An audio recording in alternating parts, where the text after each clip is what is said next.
What's up, guys? Look at that right there. That is Orko and Gwildor. We have something that we need to talk about, and it's going to go a little bit further than the toy this time.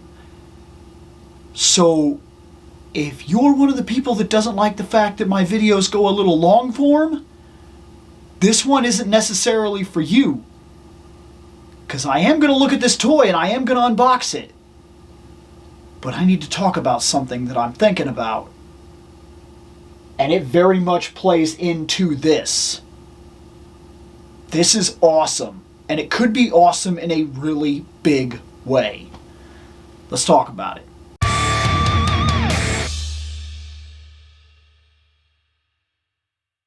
So first off, yes, I was lucky enough to actually pick this pack up. I pre-ordered it right off the bat. I pre-ordered a lot at the end of the year, like a lot at the end of the year. Almost every single Motu item that was coming out to hit the big bad toy store, I was like ding, ding, ding, ding, ding, ding, and just hit them all and said, I'll figure it out. I'll figure it out. This is a wave that I'm at. Masterverse wise, this is a wave that I'm not kicking out on. I want it. I basically want it all. It is the absolute top line that I collect. It just is. Masterverse, I think, is fantastic. But this is Orko and Gwildor. And I saw a couple of posts that got me thinking about something. And we're going to talk about it. But first, let's do the toy part of this. Let's check out the box. Let's get the toy part going. Let's do this. So here we are. Here's the box. Here's Gwildor and Orko. Masters of the Universe, Revolution. So this is part of the Revolution collection. And because Masterverse is broken into different collections. And this is definitely 100%. This is the new wave box. This is what we're getting now. This is going to run for the next major part of this wave. Who knows if we'll even ever get a third box design. And not that we necessarily need a third box design. I'm not mad about it at all. I've talked about it before. There are some things that I would definitely do different. But for what it's worth, the window display, it's fine. I feel like inbox collectors would like a bigger window to see more of the figure. But in this case, I think that you see everything that you really need to see. Next, we have the side of the box, which I still like quite a bit. I think the side of the box is absolutely solid, and it gives me what I need for my display purposes. The back of the box, however, is where I have my slight issues. These are the toys. It is cool that the toys are there. However, at the same time, I would tell you that I like the big artwork splash here more than I like the toys here, where they show us a couple of the options that the toys come with. This says, Gwildor, heroic creator of the cosmic key, and Orko, heroic court magician.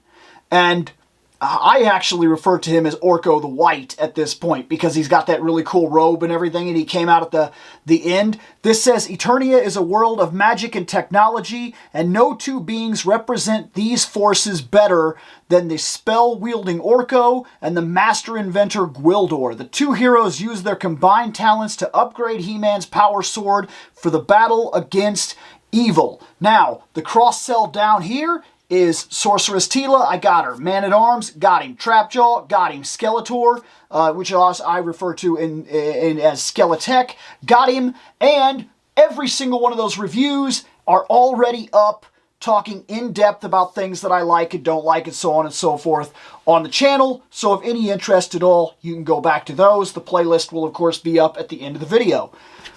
That's all I have to say about the box. Let's open it. All right, here's the figures. Let's do this one first, okay? Orko's a little more in depth than Gwildor. Gwildor, does his ear move? His ears move a little bit, He has very little head movement. I mean, he gets more head movement than I would expect, if you want the truth of it. There's some wobble here. I'm actually even impressed by that, just because, like, this beard and everything, I expected him to have no head movement at all. And you could call me an apologist. This isn't going to be easy for you to, like, get a lot out of him, but he does move. He can't look up, really. He can't look down, really. It's kind of set in place, but I don't necessarily hate him for it. His arms, this is where we're going to have some real issues. Well, he's got a decent little T-pose. His hands do move fairly well. They go back and forth and whatnot. He's got up.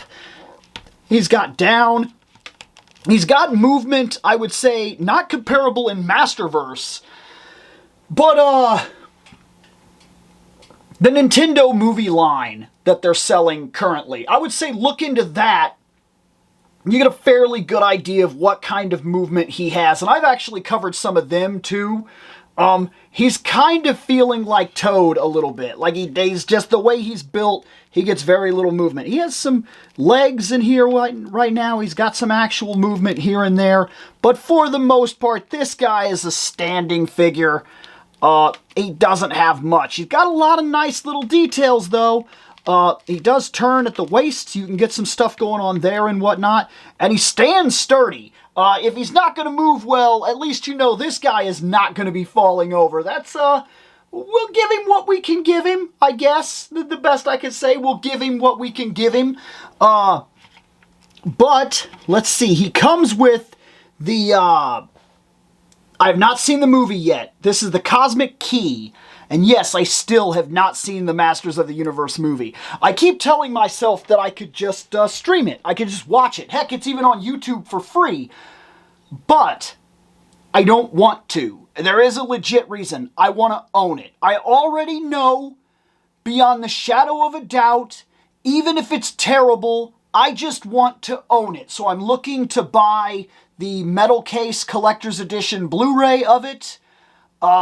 Because I'm a putz, that's fine. You know what? I'll go with that. That's fine. And so that's the reason I haven't seen it yet. But there's the Cosmic Key. Looking different from the movie. By a lot.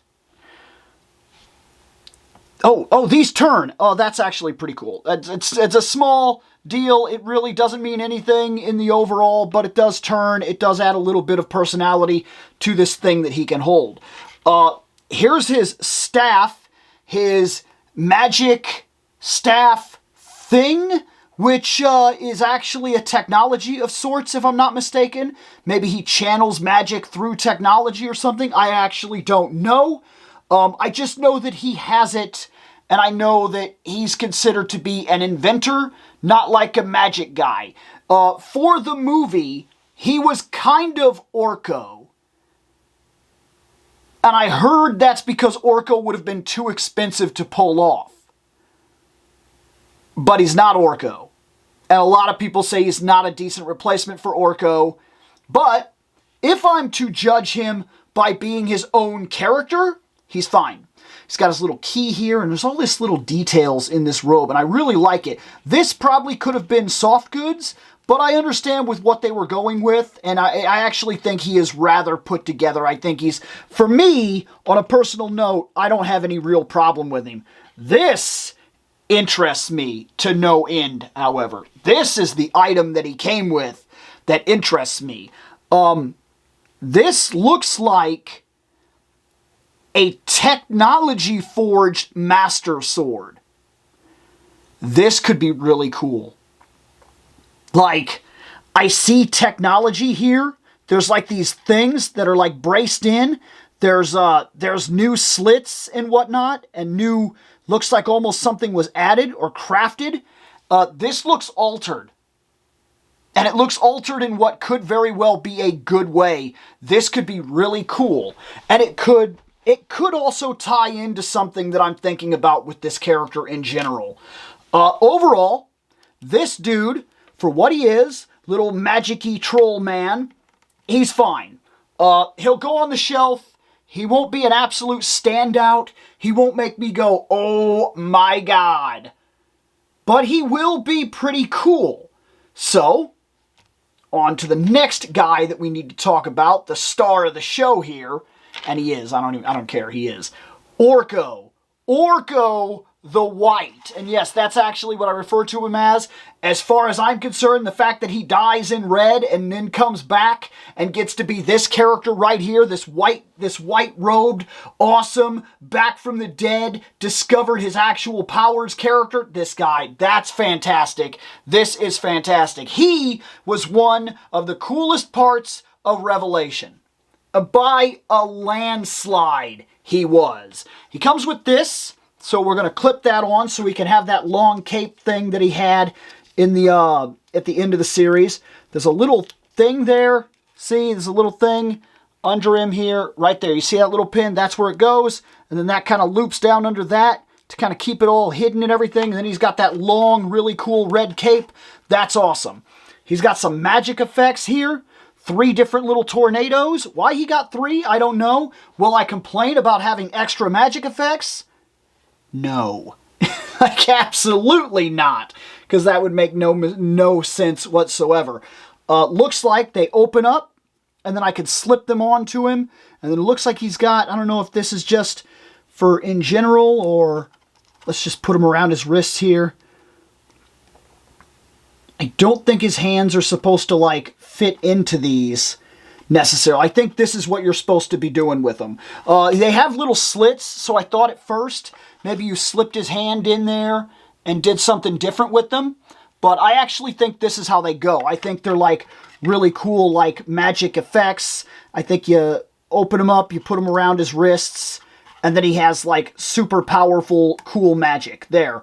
And I really think that's what you do. I don't think you're meant to get his fingers into these little slots or anything. I think this is it. The third magic effect, maybe that's just the idea that they have.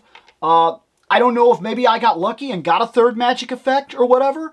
I can easily put it on the other Orko, and I'm more than satisfied with that. I'm always happy for effects. In fact, I have an entire episode on this channel that talks about my preference to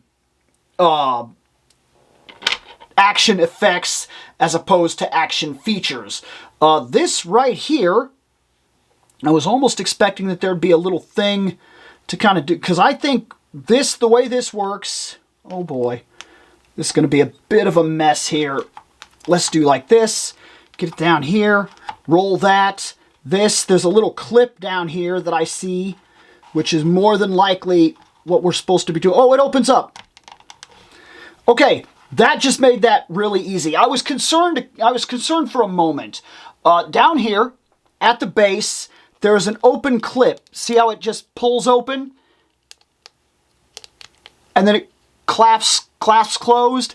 That's how you get this effect. That's how you get him into this really cool power effect where it's kind of going around him and everything. And then you can dictate how you want this to go, whether you want it to be more open like this or whatever. But there, he's in it, right? He's in a field of power. This is so cool. Orko, baby! I cannot believe, for the life of me, I'm telling you, it drives me crazy. It is so freaking cool. I can't get over it. When I was growing up, I remember knowing He-Man, and I remember knowing Orko, and immediately saying to myself, Orko is the joke of the line. He's the joke of the line, and at the time, I wasn't a kind of guy that liked, like, Batman 66, because that's not cool Batman. That's funny Batman, and funny Batman doesn't have a place in my life. And I don't like funny Orko man in my Barbarians, because, like, funny, stupid Orko man that makes a joke out of it, I don't want that guy, blah, blah, blah, big serious Bill. I am not that guy anymore. And Revelation not only had me appreciate Orko on a comical level, but they made this guy a real character. Revelation made Orko one of the best characters to exist, period. And here he is, and he's fantastic. I want to see him next to the other one. There's us, the other Orko, and I would like to point out that this is just a mild little thing, but I think it is a kind of a big deal. I think we're using the same underpiece. No, this is almost a completely new sculpt. Like, now that I'm sitting here staring at it, this is fantastic.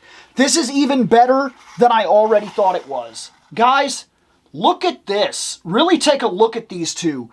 Orko the White, as opposed to Orko the Red, he is smaller. His base is smaller. The amount of power that he generates that lifts him off the ground is smaller. The amount of power he generates that lifts him off the ground is bigger. That the little hat is different.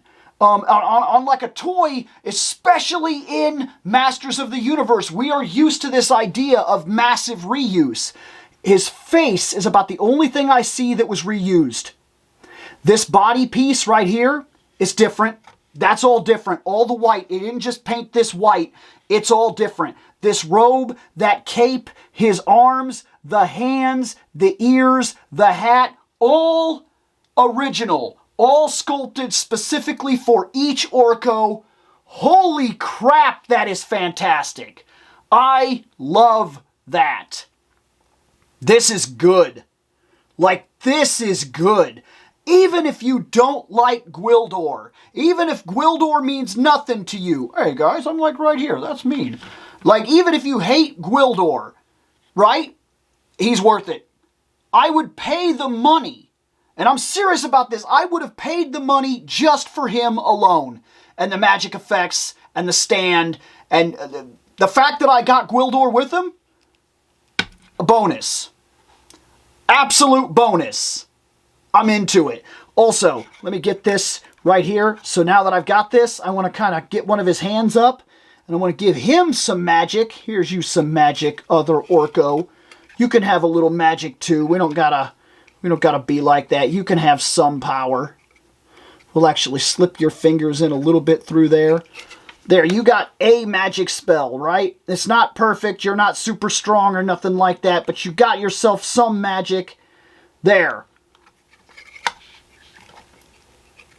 There, you kind of put it up like this. You got magic brewing, buddy. Awesome. I got magic. Let's talk about this for a second, though. So if you are only here for the toy part of this, that was it. You got my opinion on the toy. I want to talk about something now. Guys, I heard a couple of times, I saw posts and I heard people say something that really caught my attention. And I don't know if I've heard anybody else say the next part that I'm about to say. But I'll tell you, every single person that I'm watching kind of look over Gwildor, and I'm not going crazy in terms of watching this, I saw him posted on 4 of the different fan sites that I follow, like the Facebook groups and whatnot. And I also saw him come up on Twitter, or X, or whatever you want to call it. I don't care. Whatever you want to call that.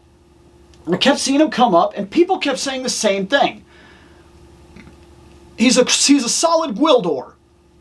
He doesn't quite fit the movie perspective, or the movie aspect, but I like him nonetheless. I think he's solid design. Okay. I get that. And then something hit me. When they put him next to the movie He-Man, they said, he's a cool figure. He doesn't quite fit the movie idea that I had. Doesn't quite look like a movie figure, but he looks good enough. I'm happy with him. What if he doesn't fit the movie look because he was never meant to? Look at this. And I'm really not trying to be like, look what I discovered. I'm sharing a theory here. This is Masters of the Universe Revolution. Revolution. Okay? Evelyn has been released in this line. She's movie Evelyn. And movie Evelyn came in a box that said Masters of the Universe. Like like the movie Masters of the Universe, right? And not just her. We talked about He-Man, the movie He-Man, on this channel. And we haven't got to him yet. But movie Skeletor also came in a box that specifically says Masters of the Universe. As in the movie Masters of the Universe. Let me throw down a possibility here for a second. What if in that preview that we watched for Revolution, what if when they say things like there's a greater power than the power of Grayskull and things of that nature, and we know that we're going to see Granomir, but we don't know everything yet. We know that King Randor is going to show up, and he's basically the Iron Man of Motu now. And you know what? I'm completely on board with that. I don't care who doesn't like it. I'm fine with it. He is actually red, and he's red in that goldish color, and he comes down, he shoots lasers, and he got the faceplate that opens, and he's like, "You having a little trouble there, son?" And I'm like, I'm on board for this. I'm on board for Battle Armor Randor in like a literal robot suit, like the Iron Man of Motu. Why not? We already have Terminators in Motu. I've already said it time and time again that Motu is this ever-expanding concept that allows itself to do anything and everything that it wants to do all the time. There's no limitations in Motu. Pretty much anything fits. Iron Man in Motu, I'm on board for it. What if Gwildor is in Revolution? We have this ongoing problem with He-Man and Masters of the Universe, where we're not allowed to like bring in She-Ra. And a lot of people saw Hordak and said, this is going to be amazing, we're going to get She-Ra. Then we started receiving information that we're not going to get She-Ra. Maybe they're lies. We can cross our fingers and hope that they're lies and hope that She-Ra's on her way. Because, listen, whatever's going on, I don't care the details of it. Whatever is going on with the contracts and the license and all that crap, He-Man and She-Ra, Adam and Adora, they are twins, brothers and sisters, and regardless of whatever contracts and money and things that we have to sign to put them together again, they appear in the same toy line. They need to appear in the same properties. They are brother and sister and part of a greater, larger, vaster mythology, Masters of the Universe. And to separate them like that, just it cuts our universe in half. Hordak is making an appearance. If I was running a show like Revolution, and I was told that I can't use She-Ra and Adora, I can't do that. But I am kind of continuing a continuity that already says that Adora is a thing. I know about her. So I know about Hordak. So I'm not going to be surprised when Hordak shows up. Not necessarily. But what if it's not the same Hordak? What if it's a much more dangerous Hordak? A Hordak that has not traveled just world to world, but dimension to dimension. And what if Hordak found himself on Gwildor's dimension, which is not ready to deal with this? Because they've already had problems where they've lost Castle Grayskull, the Master Sword got, the Sword of Power was damaged, He-Man and yada yada, just like we did that comic book where the movie He-Man was running around and kind of collecting He-Man, He-Men, He-Manses, whatever. What if Gwildor is in Revolution because he came to warn us that Hordak is on the way, and not the Hordak we know, but one that's much worse. And what if Motherboard is the key to allowing him to enter this universe? And what if because of that, Hordak is such a threat, such a big threat, that we now need Gwildor, we need Gwildor's technology to repair and craft a new sword of power. And Skeletor would once again play a pivotal role in, he hates Hordak. He doesn't want to be the slave of Motherboard. This would once again put Skeletor indirectly on our side, even though he's not a good guy and he's not about to be our friend, but the enemy of my enemy.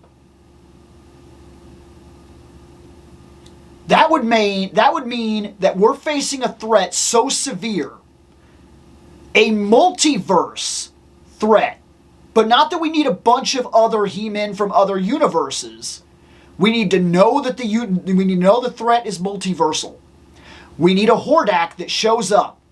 We got a Skeletor that is enslaved. We free him, he helps us, we seek power through Granomir, and we put together the biggest attack in the history of this Eternia. And we defend it at its core. Like, this revolution could be way more awesome than any of us know yet. They're only allowed to tell us so much. And Man-at-Arms is no longer Man-at-Arms. He's Man-at-War, or Man of War. Awesome, right? I can't be the only one that's got these things running through my mind. I don't think this guy was ever meant to look like the movie Gwildor, because he's not. His box that he is sold in says Revolution. Her box that she is sold in says Masters of the Universe, as in movie. Is this a coincidence?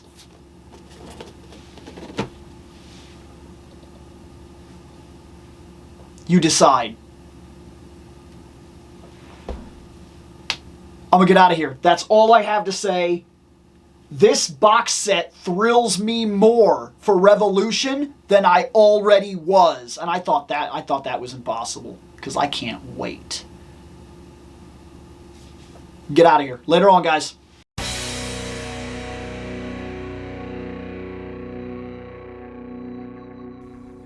I have spoken.